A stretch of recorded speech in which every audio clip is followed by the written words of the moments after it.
पीछे बंदा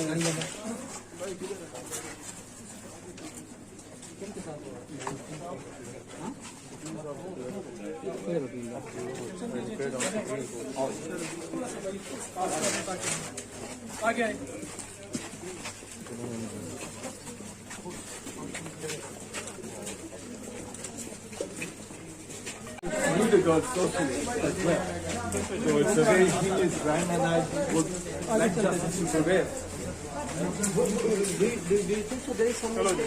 on the parents' part that you know that he was not mentally Let the judicial process decide that.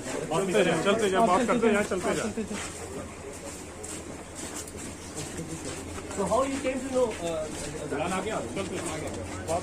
about the incident? That is a long story.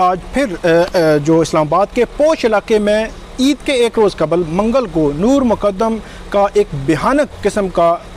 कत्ल हुआ, जो मुलजिम है वो पकड़ा गया। इस कत्ल में भयानक इसलिए कह रहे हैं, इसमें हैवानियत भी थी जिसने कत्ल किया कि सर कलम किया गया। इंतहाई अज़ियतनाक जो है ये वारदात है और इस्लामाबाद को भी इसने हिला के रख दिया है। आज इसमें जो गुज़श्ता रात एक बड़ी डेवलपमेंट हुई कि जो मरकज़ी मुलजिम है उसके वालिद और वालदा को और दो जो सिक्योरिटी गार्ड हैं उनको गिरफ़्तार किया। इस्लामाबाद पुलिस ने, थाना कोसार की पुलिस जो है जिसके पास FIR जो है दर्ज है, उसमें ये गिरफ़्तार किया गया और उनको बुनियादी तौर पर उनसे इन्वेस्टिगेशन करने के लिए ये गिरफ़्तारी अमल में लाई गई, क्योंकि जब से ये वाक़या हुआ है तब से ये ख़बरें आ रही थी कि जब ये जो कुछ हो रहा था तो इसके वालिदैन को पहले से पता चल गया था। अगर वो बर वक्त कोई ऐसी कार्रवाई करते तो हो सकता है कि ये भयानक वारदात ना होती। तो इस सारे तनाजुर में पुलिस ने उनको गिरफ़्तारी डाली, लेकिन उसमें भी एक बड़ा ड्रामाई किस्म का मोड़ है, वो मैं आपके सामने रखता हूँ। मेरा ख्याल ये है कि पुलिस के एंड पे कुछ चीज़ें जो है वो दुरुस्त नहीं हैं जो दुरुस्त होनी चाहिए थी, क्योंकि मंगल शाम को ये वाक़या रिपोर्ट होता है और मंगल से लेकर जुम्मा तक मैं ख़ुद जो है वो सोशल मीडिया में मुख्तलिफ़ जगहों पर पढ़ता रहा हूँ कि इनके वालिदैन को ये इल्म था या इनके वाले से आगाही थी या कॉल आई या इस तरह की चीज़ें थी, तो उन्होंने जो रिहेबिलिटेशन वाले हैं उनको कॉल की और वहाँ पे वो आ गए। ये सारी चीज़ें चल रही थी, लेकिन ज़ाहिर सी बात है जब तक चीज़ें अथेंटिक ना हो तब तक उस पर अमल नहीं देख नहीं सकते। लेकिन पुलिस को तो कम से कम चाहिए था कि इनको शामिल तफ्तीश करते या गिरफ़्तारी करते या जो भी है, लेकिन मंगल से लेकर जुम्मा तक जो है वो वक़्त जो है उनके लिए उनके पास था। ज़ाहिर सी बात है पुलिस ने गिरफ़्तारी नहीं की थी, पुलिस ने गुज़श्ता रोज़ गिरफ़्तारी की। तो आज जब कमरा अदालत में पहुँचे हैं तो ये इंकशाफ हुआ है उनके जो वकील हैं राजा रिजवान अब्बासी, उनकी जानिब से कि वो तो ज़मानत कबल गिरफ़्तारी करवा चुके हैं उनके वालिद और वालदा। तो ये एक बड़ी जो है वो ड्रामाई किस्म की सिचुएशन मुझे लगी कि पुलिस ने इतना टाइम दिया, उन्होंने ज़मानत करवाई जुम्मे वाले दिन और जुम्मे के बाद उनके बकौल के वो मुचलके जमा नहीं करवा सके क्योंकि बैंक जो है वो बंद थे, तो इसलिए जो है वो मुचलके जमा नहीं हुए, जिक्र ज़मानत उनकी हो चुकी थी। दूसरी जानब पुलिस ने कहा जी उनके मुचलके क्योंकि जमा नहीं हुए, प्रोसेस नहीं हुआ, जो जब प्रोसेस ना हो तो गिरफ़्तारी हो सकती है, इसमें कोई इल्लीगैलिटी नहीं है, आप प्रोसेस आपको मुकम्मल करना चाहिए था। तो ये एक नई डेवलपमेंट आई। तो मेरा ख्याल ये है कि उनको इसका फ़ायदा हो सकता है। कैसे फ़ायदा हो सकता है? सबसे पहले तो मैं आज की कार्रवाई आपके सामने रखता हूँ। आज जब यहाँ पे कचहरी में मैं पहुँचा हूँ तो कमरा अदालत जो है वो भरा हुआ था, पुलिस भी, सिक्योरिटी एहलकार भी थे और जर्नलिस्ट भी थे। इसके अलावा ज़ाहिर सी बात है आज इतवार है, ड्यूटी जजेस बैठे हुए थे, कोई कचहरी जो है ओपन नहीं है, बंद है, कोई वकील नहीं है, बल्कि बिल्कुल सुनसान है यहाँ पे। तो हुआ ये है इसमें कि जब जो राजा रिजवान अब्बासी जो है उन्होंने अपने दलाइल का आगाज़ किया और ड्यूटी जज के सामने उन्होंने मौक़िफ़ रखा कि जो गिरफ़्तारी हुई है ये गैर कानूनी है। उन्होंने कहा जी मैं इस गिरफ़्तारी के ख़िलाफ़ अबद बेजा में रखने के ख़िलाफ़ एक रिट जो है वो दायर करूँगा, पटिशन दायर करेंगे, हम नेक्स्ट फोरम पे जाएंगे, इनके ख़िलाफ़ FIR करवाएंगे, बहुत सारी चीज़ें उन्होंने कहीं। और उन्होंने कहा जी हमें जुमे वाले रोज़ जो है वो ज़मानत मिल चुकी थी, अब पुलिस ने जो गिरफ़्तारी डाली है ये बनती नहीं है, ये गैर कानूनी है और अभी अदालत अदालत जो है फौरी तौर पर उनको रिलीज़ करने का ऑर्डर करे। और उन्होंने ये कहा कि सेशन जज ने ये ज़मानत कबलत गिरफ्तारी दी थी, तो इसको ज़ाहिर सी बात है अगर आपने उसकी इंटरप्रेट करना है तो वो नेक्स्ट फोरम जो है हाई कोर्ट में जाएंगे, तो हाई कोर्ट जो है इस मामले को देख सकती है। लेकिन पुलिस का गिरफ्तारी का इख्तियार नहीं था और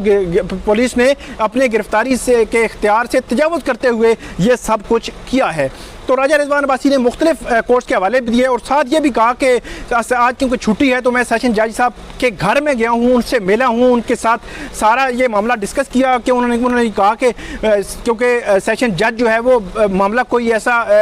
एमरजेंसी नोयत का हो तो वो सुन सकते हैं घर पे। तो उन्होंने कहा कि हमने सारा मैटर उनके सामने रखा है, वो उन्होंने देखा है और उस पर आज तो उन्होंने वो कोई ऑर्डर जारी नहीं किया, लेकिन कल जब वर्किंग डे होगा तो हम उनके सामने ये मैटर रखेंगे और उसके बाद वो ऑर्डर जारी करेंगे। तो राजा रिजवान अब्बासी जो वालिद और वालदा मरकज़ी मुलज़म के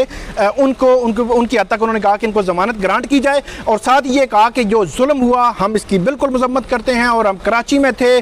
जो वालिद वालदा हैं, हमें जैसे पता चला हमने फ़्लाई किया, यहाँ पर ज़मानत करवाई, पुलिस के सामने हम चले गए थाने में। उसके बाद जो सरकारी वकील हैं उनकी जानिब से ये कहा गया वही प्रोसेस वाली बात एक तो की गई, प्रोसेस मुकम्मल नहीं हुआ था, हमने जो है वो इस पे इसलिए जो है वो की है, गिरफ्तारी की है। और दूसरा उन्होंने कहा जो एक ऑप्शन जो है अदालत के सामने ये रखा कि अदालत अगर चाहे तो कल तक हमें जो है इनका फिजिकल रिमांड जो है वो अलाउ कर दे और उसके बाद हम जो है उनको पेश करेंगे और सेशन जज के पास ये अगर जाते हैं, सेशन जज साहब अगर इनकी बेल या इनके मुचलके जमा करवाने का इनको टाइम दे देते हैं, उनके मुचलके जमा हो जाते हैं और ऑर्डर हो जाता है सेशन जज की जानिब से, तो फिर हम ये बेल बिफोर अरेस्ट जो है वो तसव्वुर होंगे तो हम ठीक है हम उनको डिस्चार्ज कर देंगे, डिस्चार्ज मीन के बेल वाले मामले में। लेकिन टेक्निकली अब देखा जाए तो गिरफ्तारी हो गई है, अब डिस्चार्ज होंगे तो उसकी सिचुएशन क्या होगी, या उनको अगर छोड़ दिया जाए तो क्या वो बेल बिफोर अरेस्ट पे होंगे, तो ये सारा सिनेरियो जो है वो कल क्लियर होगा। तो जब ये सारा हो चुका तो अदालत ने इस पर जो है वो